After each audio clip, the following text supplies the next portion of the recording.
నమస్తేనా. నమస్తే. మీ పేరేనా? బాను నా పేరు. ఎవరన్నా? అవునగడ్డ. లేదన్నా. ప్రధానంగా చూసుకుంటే ఇప్పుడు వచ్చేసరికి రైతుల పరిస్థితి ఎలా ఉందండి? రైతుల పరిస్థితి చాలా అధ్వానంగా ఉంది.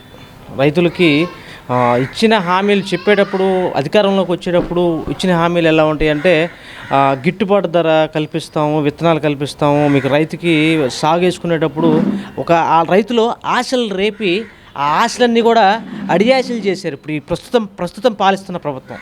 ఎందుకంటే చాలా రైతుల విషయంలో చాలా ఇబ్బంది పెడుతున్నారు. మొన్న తుఫాను కూడా రావడం జరిగింది. సంబంధించినంత వరకు చాలా వరకు రైతుల యొక్క పంట కూడా నష్టపోవడం జరిగింది. సంబంధించినంత వరకు ఎవరైనా అధికారులు రైతుల దగ్గరికి వెళ్ళి పరామర్శించడం జరిగిందా? అదేవిధంగా చూసుకుంటే రైతులకు అండగా ఉండడం కోసం రైతు భరోసా కేంద్రాలు ఏర్పాటు చేసే ఉన్నారు. రైతు భరోసా కేంద్రాల నుంచి అండగా ఏమన్నా ఇవ్వటం జరిగిందా రైతులకి అండగా ఉండి ఈ ప్రభుత్వం అయితే తుఫాన్ వచ్చిన తర్వాత రైతుల దగ్గరికి వెళ్ళి ఏ అధికారి కూడా నీ పంట నష్టం ఎంత వచ్చింది ఏంటి అనేది ఎక్కడ కూడా దాఖలాలు లేవండి. ఆల్రెడీ రైతులు పంట నష్టపోయిన రైతులు ప్రభుత్వం నుంచి ఏమన్నా ఇస్తారేమోనని చెప్పేసి ఆశిస్తూ ఉన్నారు. ఇంకో విషయం, రైతు భరోసా కేంద్రాలు ఉన్నాయి, మీకు రైతు భరోసా వేస్తాం అన్నారు. రైతు భరోసా అంటే సంవత్సరానికి ఒక ఎంత అని చెప్పేసి సెంట్రల్ గవర్నమెంట్ నుంచి కొంత రైతులకు వచ్చేది. అంతేగాని ఈయన స్టేట్ గవర్నమెంట్ నుంచి వచ్చేది కూడా రైతుల్ని వచ్చే ముందు ఇచ్చిన హామీలు కూడా రైతుకి అండగా ఉంటాం అనేది కూడా ఎక్కడా లేదు. అదేవిధంగా తీసుకుంటే ఇప్పుడు ప్రధానంగా చంద్రబాబు గారి హయాంలో అయితే రైతులకంటూ కొంత బడ్జెట్ ఉండేది. ఆ బడ్జెట్తో రైతులకు కావాల్సినటువంటి పనిముట్లన్నీ సబ్సిడీలు కొనుక్కునే పరిస్థితి ఉండేది. జగన్ గారి హయాం వచ్చినాక అసలు రైతులకంటూ బడ్జెట్ ఉందా అని చెప్పి కొంతమంది అంటున్నారు. దాని మీద రైతులకు అనేది సపరేట్గా బడ్జెట్ లేదండి ఈ ప్రభుత్వంలో. ఎందుకంటే ఉన్న బడ్జెట్ని ఉదాహరణగా చెప్తాను నేను. మనకి సపోజ్ ఒక ఎస్సీ కార్పొరేషన్, ఒక బీసీ కార్పొరేషన్ ఇంత నిధులు ఉంటాయి, రైతులకి ఇంత ఫండ్ అనేది ఉంటుంది. ఉన్న ఫండ్ కూడా తీసుకెళ్ళిపోయి దారి మళ్లించేసి పంచాయతీ నిధులు కానీ మండల పరిషత్ నిధులు కానీ ఇవన్నీ కూడా దారి మళ్లించేసి వేరే మార్గాల ద్వారా వాడేస్తుంటే ఇంకా రైతులకి ఏమి ఇస్తారండి వీళ్ళు?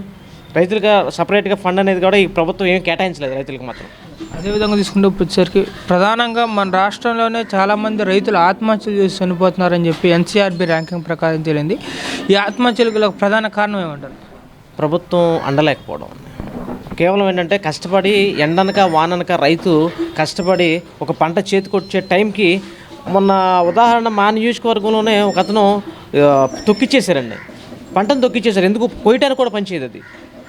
అలా కొంతమంది అలా తొక్కిచ్చేస్తారు. కానీ ఏమీ చేయలేని నిరాశ స్థితిలో ఉంటారు. ప్రభుత్వం ఎవరు ఆదుకోలేని పరిస్థితిలో ఉన్నారు.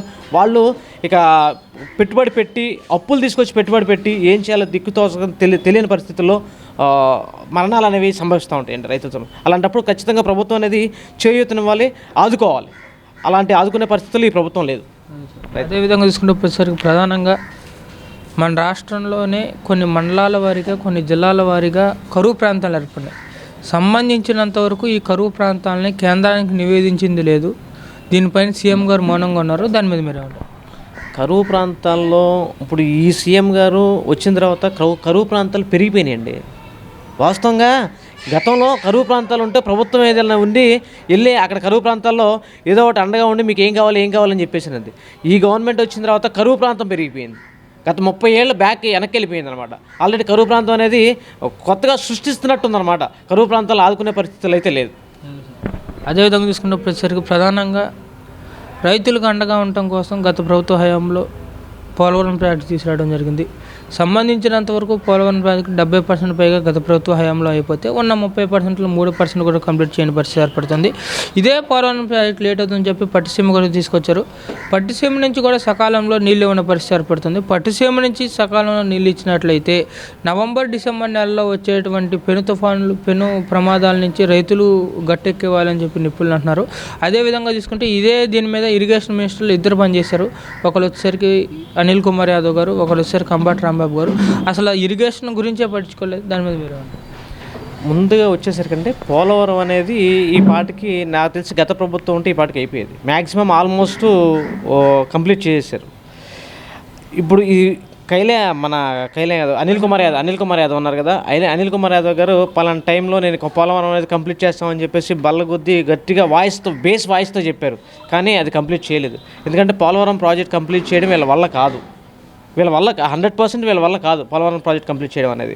ఎందుకంటే ఈ పార్టీ కంప్లీట్ చేసేవాళ్ళు ఒకవేళ కనీసం ఇదిగో ప్రొసీజర్ ఎంతవరకు వచ్చింది, ఈ ప్రొసీజర్ ఎంతవరకు వచ్చింది అనేది కూడా వాళ్ళు లెక్కల రూపంలో తెలియదు. వాళ్ళు అసలు ఇరిగేషన్ మినిస్టర్లకు వాళ్ళకి తెలియదండి పోలవరం గురించి. అసలు ఇరిగేషన్ మినిస్టర్కి ముందు మన పంట కాలంలో వాటర్ ఎలా వస్తున్నాయి ఏంటి అనేది కూడా తెలియదు వాళ్ళకి. తెలిస్తే అంబటి రాంబాబు గారికి వాళ్ళకి తెలియదు అసలు. అందుకని ఇంకో విషయం పట్టిసీమ ఉంది. పట్టిసీమ ద్వారాగా చాలా వరకు కక్ష సాధింపు చర్యలతో ఈ ప్రభుత్వం అనేది ముందుకెళ్ళడం వల్ల ఆ పోలవరం ప్రాజెక్టు నీరు కూడా కొంత ఆగింది. Polavaram project Pattiseema project water అది కూడా కొంత ఆగింది. ఎందుకంటే పంపులు అప్పుడు చంద్రబాబు నాయుడు హయాంలో చేశారు, అది మనం చేయడం ఏంటి అన్న ఉద్దేశంతో అప్పుడు ఫస్ట్ నుంచి రన్నింగ్లో ఉంటే పంటకి నవంబర్లో డిసెంబర్ వచ్చే తుఫాన్లకి పంట అయితే అందేది కాదండి.